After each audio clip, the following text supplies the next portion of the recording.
But if I could get to the question.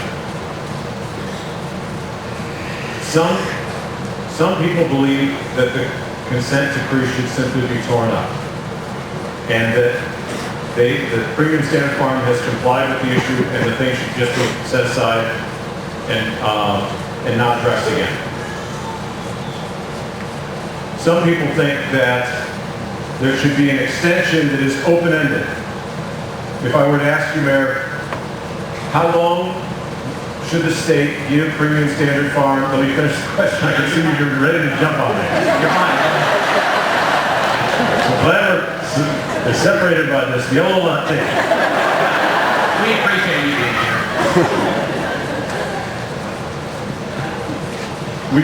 We're 11 years into this. Some folks say that no, and we've already had a 6-year extension. I'm asking this sincerely because I think it should be considered a sincere question by fair-minded people. How much more time is necessary? Is the answer as much as it takes? I think the answer needs to be not a panel of 3 from, if I look deep enough, I think it's Texas, North Carolina, and Minnesota, but should be a panel of farmers, from individuals in our community, to the workers of PSF on the farms, to local community people that are in elected positions that have the knowledge and the concerns. Those are the people that need to be deciding if it's an issue or not an issue, not these 3 experts out of state. We're both in politics, and you definitely deflected my question. Learn from your best.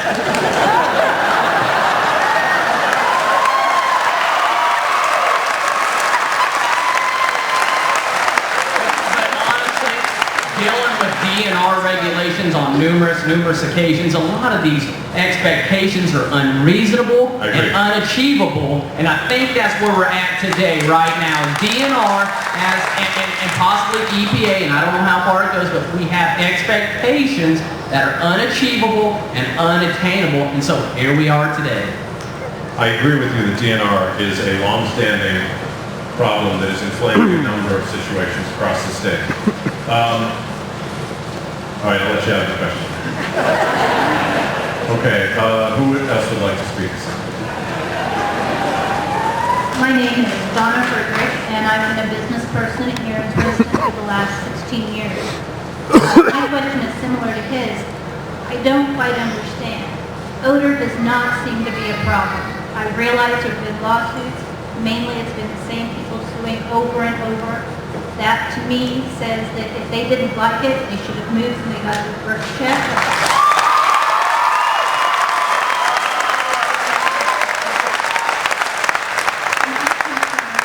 This panel seems to be, there does not seem to be a distinction between the fact that there's an odor problem and the fact that they want a biofilter.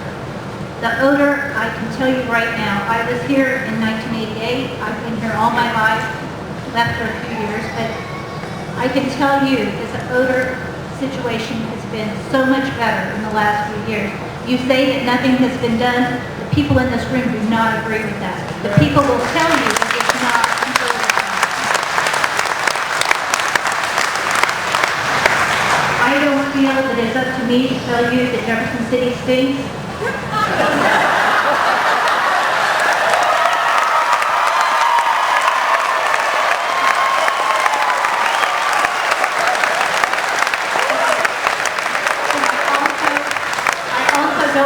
Told by a bunch of people from the city that we stink. We know what we have here. We want it. We want them to stay. It's not just about the jobs of PSF. My business will be gone. And you can look around this room. There's many people that have nothing to do with PSF, that their jobs will be gone. PSF leaves.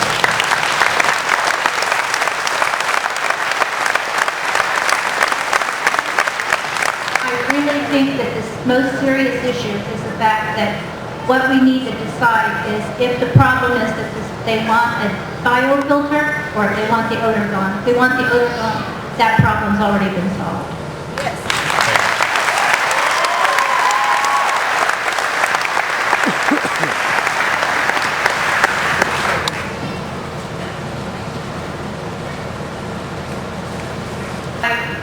My name is Marcia Cox, but I wanted to clarify, the panel of experts was was that panel appointed by the Attorney General, or was it a joint effort between PSF and the Attorney General's office?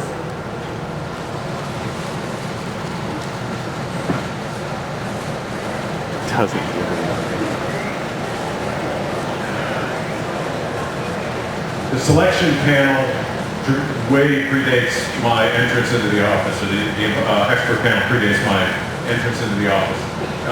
The gentleman that I was speaking with a moment ago is Jack McManus, who is head of the environmental division of the Attorney General's office.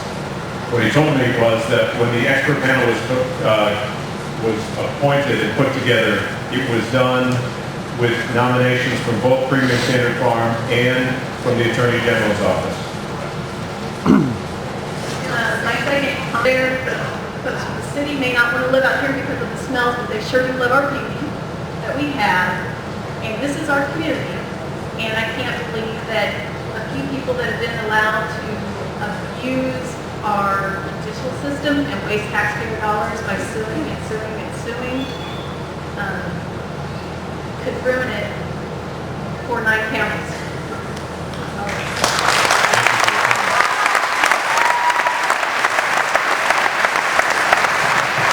And I have been here since 1999 when this consent decree was entered into. I want you to know that as you address the lagoon covers, all of those issues that have proven themselves to be viable technology, truly new generation technology, not always is brand new. Sometimes it means taking a step back and looking at where we are and where we can go to improve our system. I've been here, like I said, ever since the beginning. This company has never backed away from the environmental challenges that we face. Rather, we have all kinds of equipment setting in fence rows on our property that were supposedly the next and best thing to come along. The reason they're setting there, sir, is because they didn't work the way they were prescribed to work. We have had the same situation with this consent decree. It's a moving target that people are asking us to hit. It's very difficult to get 3 people, as you well know, working in Jefferson City, to agree on anything, let alone to get 10 people to agree on it, or a room full of people like this to agree on it. My question for you is, what is the problem with the Attorney General's office who instated this process to begin with, just saying, okay guys, we're going to give a 2-year extension because there is no technology that's been proven 100% out there for barn odor reduction.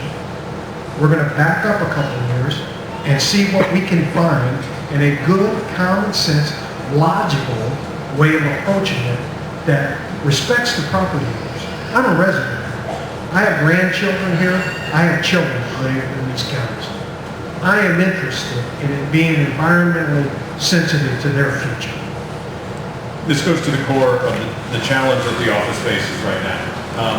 That equation essentially was faced in 2004 when the 6-year extension was put into place.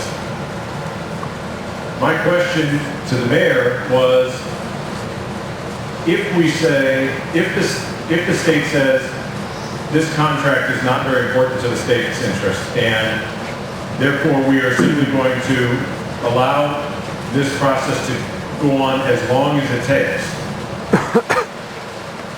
there's 10.5 years of evidence that it may take a long, long time.